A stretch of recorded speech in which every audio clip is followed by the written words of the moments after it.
ఎట్టకేలకు కొత్త ఏడాది మొదట్లోనే ప్రధాని నరేంద్ర మోడీ పర్యటన ఖరారు అయింది. ఈ నెల 8న నరేంద్ర మోడీ విశాఖలో పర్యటించనున్నారు. ఈ సందర్భంగా ఆయన ఏయూ ఇంజనీరింగ్ కళాశాల గ్రౌండ్స్ లో ఏర్పాటు చేసే భారీ బహిరంగ సభలో ప్రసంగించనున్నారు. దేశానికి మూడవసారి వరుసగా ప్రధాని అయిన తర్వాత మోడీ తొలిసారిగా విశాఖకు వస్తున్నారు. అందులోనూ ఆయన విశాఖ టూర్ పెట్టుకున్నారు అంటే విశాఖకు సంబంధించిన కీలక అంశాల మీద ఆయన నుంచి క్లారిటీ వస్తుందా అని చర్చిస్తున్నారు. దాదాపుగా 1500 రోజుల నుంచి విశాఖ స్టీల్ ప్లాంట్ లో కార్మికులు ఉద్యోగులు నిరసనలు నిర్వహిస్తున్నారు. విశాఖ స్టీల్ ప్లాంట్ ని ప్రైవేటీకరణ చేయవద్దు అని వారు గట్టిగా డిమాండ్ చేస్తున్నారు. విశాఖ వస్తున్న మోడీ ఈ విషయం మీద ఖచ్చితమైన హామీ ఇవ్వాల్సి ఉందని అంటున్నారు. అంతేకాదు విశాఖ అభివృద్ధి గురించి కూడా మోడీ ప్రకటనలు చేయాలని కోరుతున్నారు.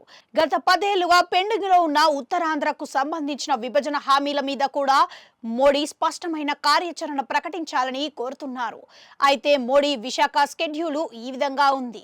ఆయన 8వ తేదీ మధ్యాహ్నం 3 గంటలకు విశాఖలో అడుగు పెడతారు. దాదాపుగా 4 గంటల పాటు ఆయన విశాఖలో గడుపుతారు. ముఖ్యమంత్రి చంద్రబాబు, ఉప ముఖ్యమంత్రి పవన్ కళ్యాణ్ తో ఆయన మాట్లాడిన తర్వాత ఏయూ వేదికగా జరిగే బహిరంగ సభ నుంచి ప్రజలను ఉద్దేశించి ప్రసంగించారు. మోడీ ఏపీకి సంబంధించిన అనేక కార్యక్రమాల గురించి మాట్లాడతారని అంటున్నారు. అలాగే విశాఖకు సంబంధించిన పలు అభివృద్ధి కార్యక్రమాలకు వర్చువల్ విధానం ద్వారా మోడీ ప్రారంభిస్తారు అని అంటున్నారు. మోడీ పర్యటనలో విశాఖ వేదిక నుంచి ఏపీకి సంబంధించిన కీలక ప్రకటనలు చేస్తారు అని అంటున్నారు. ఏపీ ప్రభుత్వం అమరావతి, పోలవరం ఈ 2 ప్రాధాన్యతలుగా పెట్టుకుంది.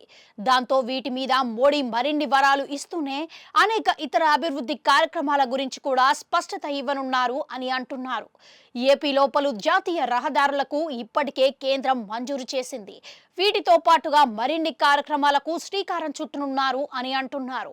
చంద్రబాబు ఇటీవల ఢిల్లీకి వెళ్లి ప్రధాని నరేంద్ర మోడీని కలిసి అరగంటకు పైగా చర్చించారు.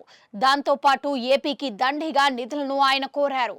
వీటి మీద మోడీ విశాఖ సభ నుంచి ఏ వరాలు ఇస్తారు అన్న ఉత్కంఠం అయితే ఉంది. అన్నిటికీ మించి విశాఖ స్టీల్ ప్లాంట్ గురించి మోడీ ఏమి చెప్తారు అన్నది సర్వత్రా ఆసక్తికరంగా ఉంది. విశాఖ స్టీల్ ప్లాంట్ ప్రైవేటీకరణ విషయంలో మోడీ మాట్లాడకపోతే మాత్రం ఇక ఉక్కు విషయంలో ప్రైవేట్ తథ్యమని నిర్ణయానికి రావచ్చు అని అంటున్నారు. ఎందుకంటే ఇప్పటికే 4 ఏళ్లుగా ప్రైవేట్ బాటన ఉక్కు నెమ్మదిగా కదులుతోంది.